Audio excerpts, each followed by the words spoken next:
Yeah. Okay. So ngathi mangabe ngiboshwa kanjalo sengiyake sengiphuma enkantolo la ngiboshwa ileli icala leli ngingena ngiya enkantolo angikagwetshwa mangithatha kufanele ngiye kuphi ngiye eWestville prison ngiyolindela khona ngihambe kushuthi la njoba lingigweba kanje leli cala ngine bail linginikeze ibail kuthiwa 1500 ibail and anginayo imali at the time ngilinde imali yomholo and imali yomholo bizofika like in 3 days time ngihambe ngiye eWestville. Okay, usuku lokuqala mangifika lapha ngafikela kuphi ngafikela eStocksini medium A. So mangifika lapha yana ngifike yabona nje ngiyaqala ungena la ejele it's my first time like ngiyafika nje kuyaphithiza nama expectations ami nje uyabona ikhanda lami liyaduma nje ngiyacabanga ngiyayibuza ngithe uNkulunkulu wami ngizongena kule ndawo le ndawo kade ngibe ngiavoid by all means impilo yami yonke ngikhula yes ngikhule kanzima kodwa ngiyenze sure ukuthi hey angiyenzi into ebugebengu ezongenza ukuthi mhlawumbe ngelinye ilanga ngiend up ngikuphi ngiend up ngisejele ngifeel like ukuthi hey yabona impilo yami njengamanje na hey iyaphela ke manje but njoba ngena la ngaphakathi and uyabona uyangena eyathuka kucwele la khona abantu abalele phansi khona nje abahleli yabona uthi uhleli khona ahleli nje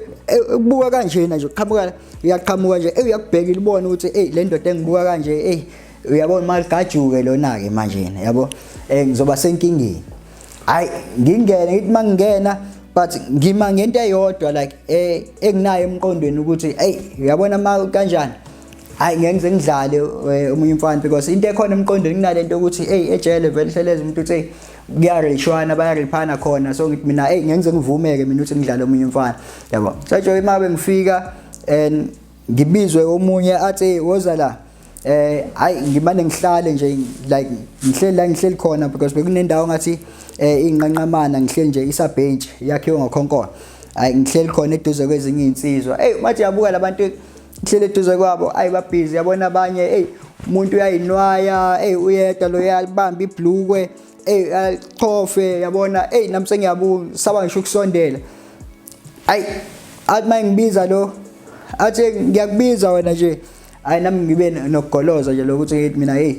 ngeke phela ngizelanga wena uboshwanga yimina mfethu ngiyahlina nami ngizama ukuthi nje ngiqinise ubuso so that ngingangeneki ngoba ngina ukuthi mangathamba bazongena kalula and bazozenzela noma yini abayifunayo yabo and ngaleso sikhathi angazi mhlawumbe ingqondo yabo bayitshela ukuthi hayi mhlawumbe unemali umuntu because bengifika mina ngiclean and ngangqoke nanebhanti futhi even at that time yabo okay so njoba ngihleli kanje ngimgolozela lo mfethu lo kunensizwa ehleli lapha ekhoneni ithuli yangibheka but ayikhulumi lensizwa le hey uyabona nje indlela angibuka ngayo angibuke nje ngihlale phansi ngithule bese kuthi emva kwesikhathi bese ngiqhweba nje athi hey awuze lawe insizwa yakithi hayi ngimbona nje okay uyangibiza kahle ngezothi hayi ngisukume ngisondele kuyena afika ngibuza awu insizwa ubani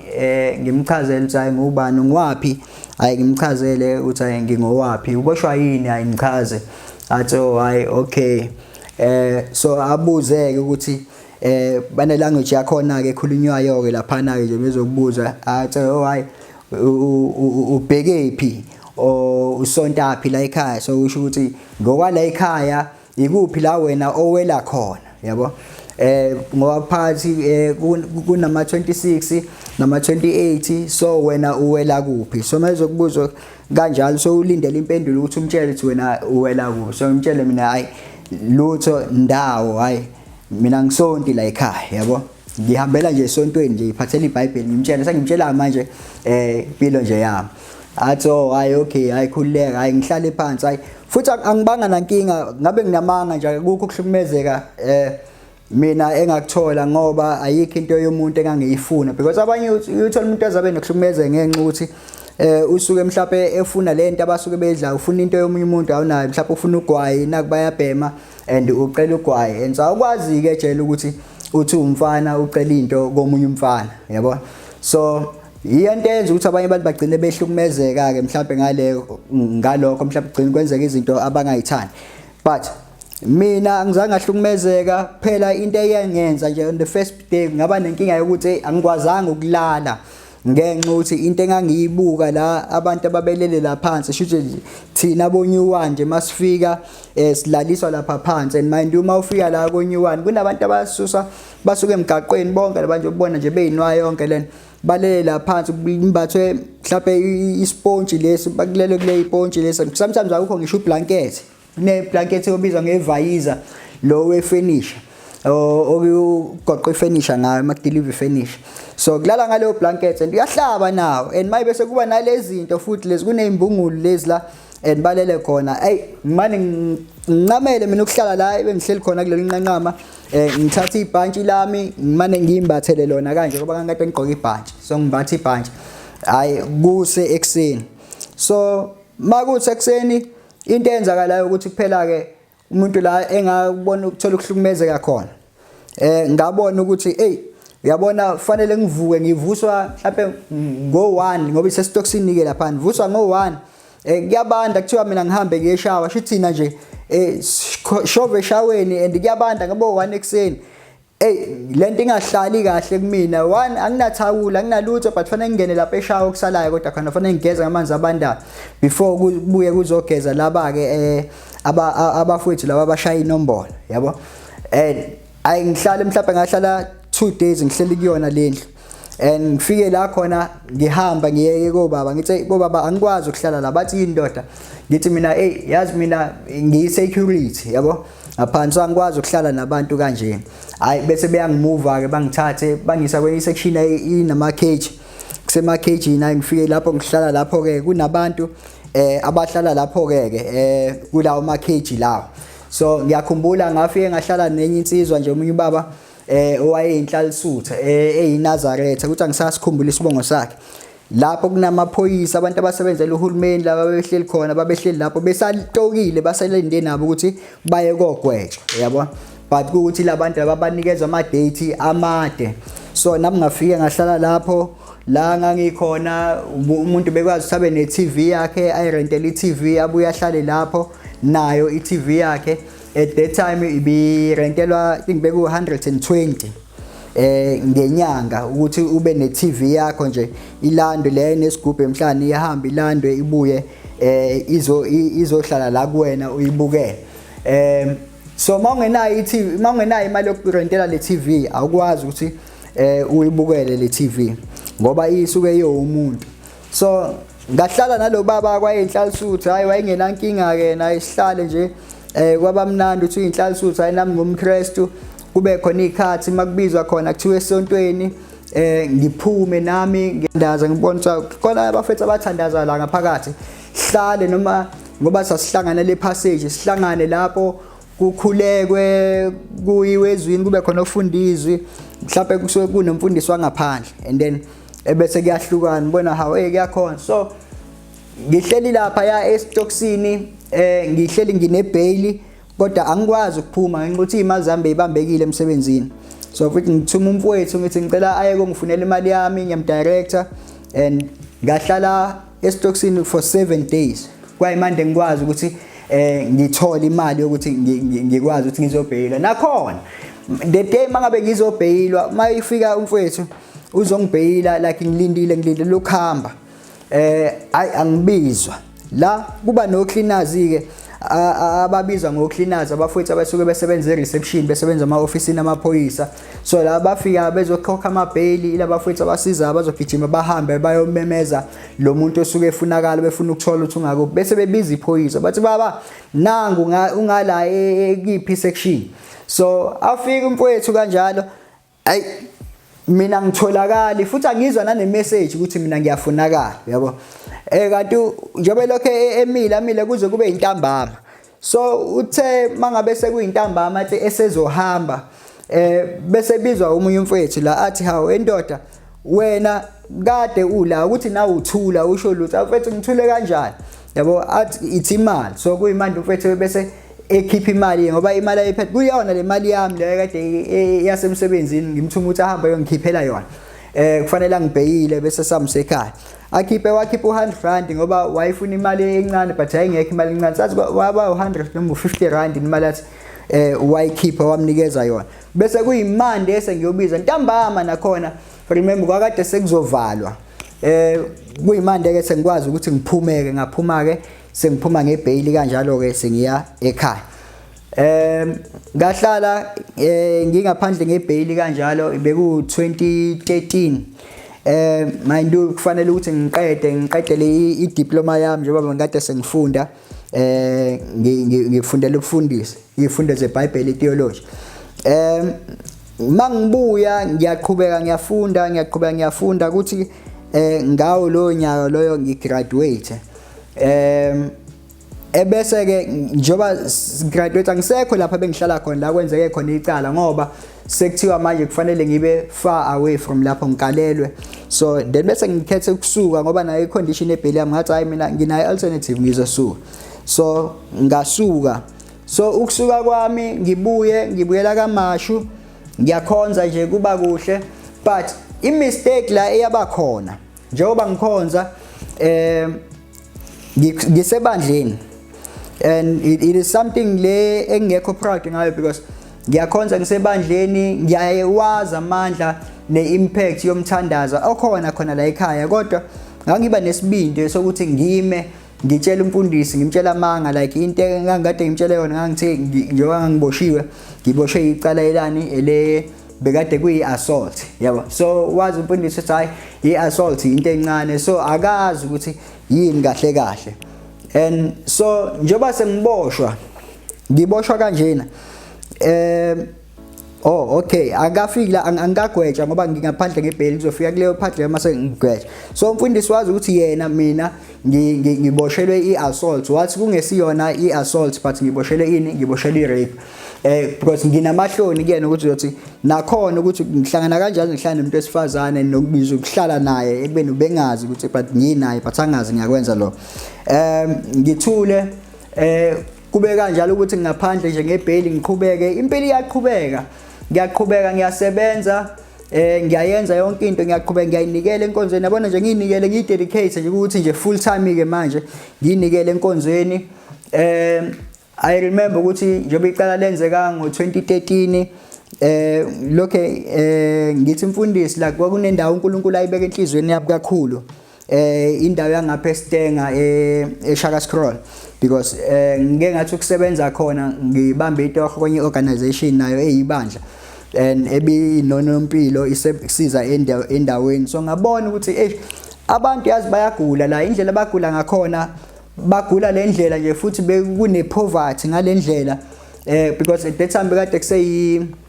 kade kunemjondolo nje kakhulu then kusanda kufaka imixhaso but kuhlela abantu abadala nje abanye bayigulela but as a case nje kuno family engakade ngijwayele ukuthi ngiyivakashele umkhulu wakhona wayehleli nje enqunu engagqoke lutho ihlale phephethwe ifan because bephethwe ukugula kuthiwa une cancer ngazi bekude kuyi stage ba ihlala nogogo wakwakhe beba amaXhosa lomkhulu nalogogo ehlala nogogo wakwakhe so engiphatha kabuhlungu lento ngihambe njalo ngifike khona mangifika khona ngifike ngikhuleke nabo and nganginalento enhlizweni yami ukuthi la engikhonza khona engisubmita khona engumntwana khona ngiyawazi amandla omthandazo futhi sithe noma sikhuliswa besikhuliswa I remember ukuthi bekade ejwayele ukuthi asima esixoxele umpostoli esihlalise siyinsizwa athi bafana bami amandla nakho la landwa khona landa emthandazweni so next time mhlawumbe uzoze kiwe endaweni sabuye kuye kokhuleka nje sesiyinsizwa naye ubaba so ngala lento ukuthi ngiyabona ama miracles lakhe ebandleni ayenzeka and ubaba usebenzisa thina futhi amadodana akhe ukuthi sikhulekela abantu and kuyenzeka and so ngaba nalento enhlizweni yami ukuthi uNkulunkulu can do something kule ndawo so ngilokho ngithi baba uNkulunkulu ngithuma eStenga I remember umfundisi athi no wait Nzuza ngihambe ngiqhubeke ngiseve ebandleni ngibuye baba uNkulunkulu ngithuma eStenga athi umfundisi wait Nzuza yabona I remember ukuthi until waze kwathi la khona esengirelease khona futhi beku 2014 wathi hayi usungahamba ke manje uye koqala usebenze and so ngahamba ke ngaye eStenga ngaqala ngenza umsebenzi kaNkuluNkulu. Ngifike endaweni la khona one nginethemba lokuthi ngizofikela kwifamily thizeni engangikade ngiyazi because ngangisebenza naye kule ndawo leya organization engangisebenza kuyo. So nginethemba ukuthi hayi nginale family le ngizosizakala, ngizoyithola iaccommodation ngikwazi ukulala ngiqhubeka impilo iqhubeka, ngingene house to house yoba inhloso yami la yini uzoshumayela ivangeli. So ngithi mangifika lana hayi bangijabulele kube kuhle la ekhaya, ngilale one night then bese mase ngiyiveza inhloso ngakusasa ngithi mina inhloso yami njoba ngila nansi ilena ukuthi ngizoshumayela la. So into engayibona at that time kwakune excitement yokuthi mhlawumbe ngizovakashela khona ebandleni njoba ngihleli la ekhaya, ukuthi kufanele ngiye ebandleni la ekhaya ngendlela eyayibekeka ngakhona, ngoba ngiyangiqamba manje at that time besikade sabafana nje abasha and sinentshisekelo nje yevangeli and besigijima nje ngevangeli. So nje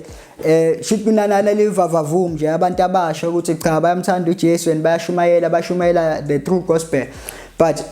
ngenxa ukuthi manje ngize koqala omunye umsebenzi but kuthiwa ngikwazi accommodate la ekhaya because abazalwane bayobabuka kabi. Okay, ngicela ngithi akulungile, ngicela ukuthi ngibeke impahla zami la ekhaya ngikwazi ukuthi ngigeze nje. Kunepaki kunehall esebude eduze nakhona, so kunezindlu kakade kuyisikole le ama mobile classrooms. So kade kwakhiwa isikole kusetshenziswa la mobile classroom base beyamove but asala kanjalo aba vandalized. So ngangihamba ngingene door to door ngishumayele, ngibuye ngibe umuntu oyihlalele nje epaki ngoba kusenabantu kunama lights epaki ngizothi abantu badlule, ngibe umuntu ongathi usayihlalele nje epaki nento ayilindile kanti ngilinde ukuthi ngibuye ngene lapha ngiye kolala kulama room. Ngivuke ekseni ngihambe ngikulomuze kube khona impahla zami ngigeze ngigqoke nengiphume mhlawumbe ngithenga amagwinya ngithenga intandela kuzoyidla esitolo ngiyaphuma ngenza kanjalo. So well kwacaca ukuthi umsebenzi waseStenga ugcina uze uyakhula, of which by ahlangana nosisi of which ngahlanganise ubaba usisi wakhona khona eStenga oweza wazongilanda kuleyo paki, ngakwazi ukuthi ngithole accommodation. Naye imthanda uNkulunkulu lo sisi, so sasebenza nje senza umsebenzi kaNkulunkulu. Ngisebenza kule ndawo ngoba ngakade sengifika ngineyinsuku ethizeni ukuthi angiyazi kulolu suku sihamba singena kulomuzi siyathandaza ngakusasa sicela kwenye indawo siyakhuleka kanjalo until uNkulunkulu into ayenzeka ke ngangihamba kanjena njoba ngithandaza kanje senza ama home cell ngingena emzini abantu sikhuleke ngibeka abantu izandla ngibathandazele nje abantu and uNkulunkulu enza imangaliso ubona abantu becela imisebenzi uNkulunkulu abanikeza imisebenzi abantu abanye begula abanye but uNkulunkulu abasize bagule. Mind you ngiphuma ebandleni angazi mhlawumbe ukube kuthiwa bewilesikhathi la khona njoba kuthiwa abefundisi bagangile mhlawumbe ngakade ngeke ngaganga but angikaze ngaze ngaganga ngangifundiswa nje ngazi ukuthi amandla asemkhulekweni. So sikhuliswa ngegama lakhe. So njengoba sashumayela kanjena abantu kugcwale ngiyakhumbula bekithi umuze engene kuona msizokhuleka kugcwala abantu beze ngikhulekela abantu balethe ubufakazi ukuthi uNkulunkulu yabasiza seyethola umsebenzi. Gcineke kuze kubabala ukuthi siletha imvuselelo khona endaweni ngenxa ukuthi manje bese kuukuthi umsebenzi vele usuqaliwe and ngiyashumayela ngifike ngayi-introduce kubefundisi bendawo and bangemukela abefundisi bendawo noma khona mhlawumbe bekade kunaleyo ukuthi hayi sayingane encane omunye wayikusha umlomo wakhe hayi kodwa akadlula futhi lapho but uNkulunkulu nje sathi mase misa imvuselelo lapho ngoba noma as much as ngangifisa mina ukuthi sengazi ukuthi ngabe imvuselelo kade ngayimisa kodwa ngenxa ukuthi ngikhula ekhaya kunemgomo nemithetho. So ngafundiswa nje plainly ukuthi asimane sithatha itende siyobeka itende for the sake ukuthi nje sibeka itende nesizosuka, because into besifundiswa ukuthi labantu esuke kade bashumayeza lapho mawususukile usuhambile uthi bayapi kade bashumayeza because lento kade uyinikeza ubanika yona kuphi la bazoyithola khona, mhlawumbe ayikho into abazoyithola khona. So uwenzani usuzala ama street kid embusweni kaNkulunkulu noma enkosini. So ngabeka imvuselelo ke lapho ngoba benginenhloso ukuthi sokwenzani sizokwakha ibranch. Hayi na ngempela kube mnandi emva kwemvuselelo abantu basizakale sithole nanesikole seku officially ukuthi hayi manje izani ngikhonza esikoleni. Abazalwane la akekho wazi ukuthi ngiya-attend icala, futhi nami impilo iyaqhubeka as normal, ngenza yonke into nje kahle. Nginalento engqondweni yami ukuthi leli icala engili-attenda vele angeke lize lingigwebe ngoba mina ngazi ukuthi icala lihamba kanjani, so nginaleyo confident. Okay, makuqhubeka ngiya-attenda enkantolo libuye lihlehliswe icala njalo malihlehliswa mhlawumbe lihlehliswa ngabo 6 months, sometimes 3 months, njalo ngiyathola ayikho into engiyikhulumayo mhlawumbe kancane nje fanele ijike, sometimes umchini kuthiwa awusebenzi woke recorder fanele jika kwazi ukuthi attendwe umshini ungasebenzi. Hayi lento ngilokho ngi-attenda ke igcina icala ke liyaqulwa, so liyaqulwa icala yonke into nje nami empilweni ngiyabona ukuthi hayi manje I am going somewhere empilweni, sengiphumile kule yampilo le kade ngiyiphila ngalesa sikhathi lesiyana. Into enginawo manje nginaleli ichashaza laleli icala leli, but nalo nginalento ukuthi hayi icala lizophela vela ngeke lize lingigwebe leli icala leli ngoba ngazi isitori sami ukuthi kwenzakalani and lento futhi ayizwakali lento yakhe. Hayi ngiqhubeka ngi-attende bese kuzothi ngo-2015 sekunyaka wesibili ngingaphandle ngebail ebese liyangigweba icala.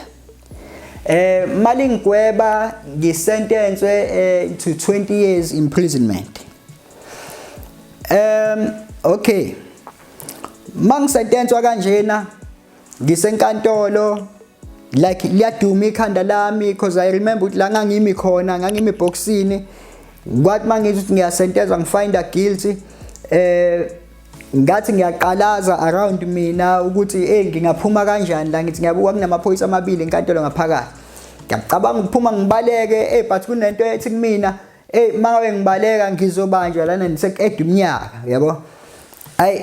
ngihlale I remember ngaleyo langa ngizogwetshwa ngakade ngiphelezelwa ngangiphelezelwa ugogo